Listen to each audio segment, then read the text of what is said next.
I would like to take this opportunity to wish a happy birthday to Mr. Pete Kircher. He was born on the 21st of January 1945 and is celebrating his 80th birthday this week.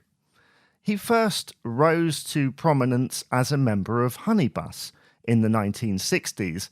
Then during the 70s, he was in a few bands, including Liverpool Express and Original Mirrors. Then in 1982, he took over from John Coughlan as the drummer in Status Quo.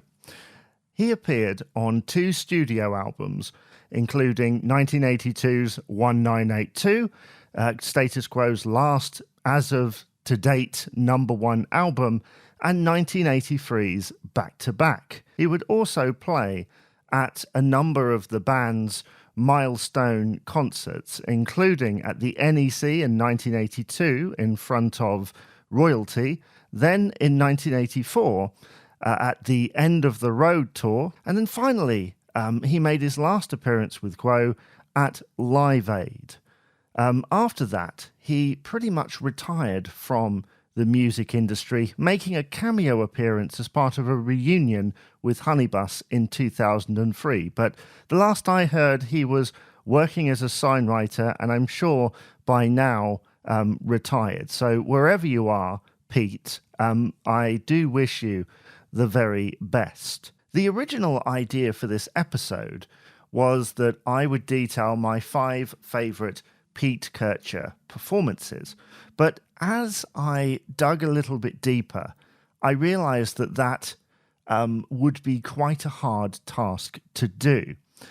I have heard a lot of positive comments about Pete in a live setting, and I have to say, he does a great job at the NEC and End of the Road.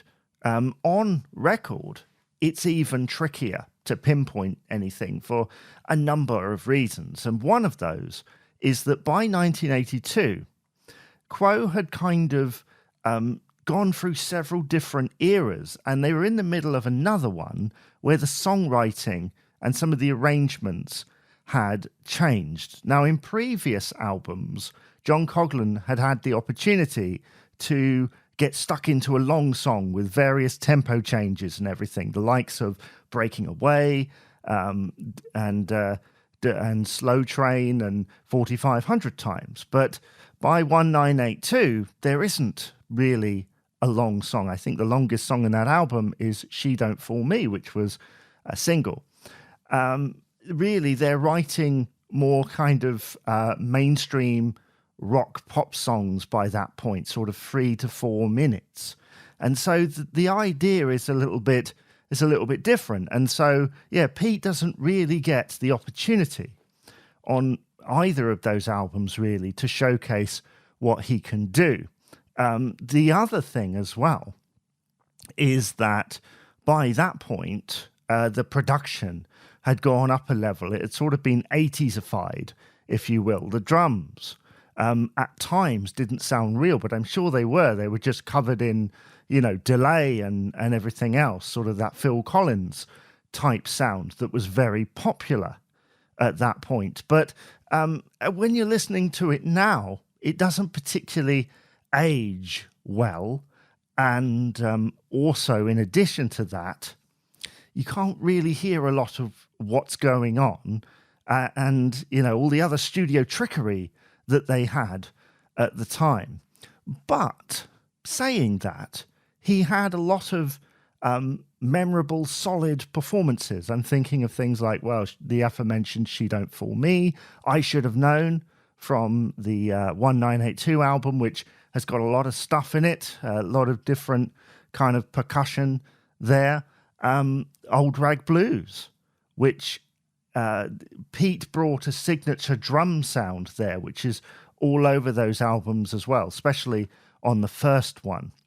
So yeah, there's all sorts of reasons why perhaps Pete isn't as used on those albums and why sometimes he gets a little bit forgotten in a recording sense. But as I say, there are moments of brilliance of which can be seen on a few examples, plus the live material that he laid down at that point. And even in his previous work with Honeybus, which I've heard quite a bit of, one of their most popular songs was called Can't Let Maggie Go. If you hear the drumming on that, it's absolutely exquisite. So Pete, was, and probably still is, perhaps in his spare time, a great drummer. So once again, happy 80th birthday to Pete Kircher. And tell me, dear listener, dear viewer, what are your memories of Pete Kircher? Did you get to see him in Quo or out of Quo? Do let me know all your thoughts, and I will see you again for another episode of the Quo-Cast.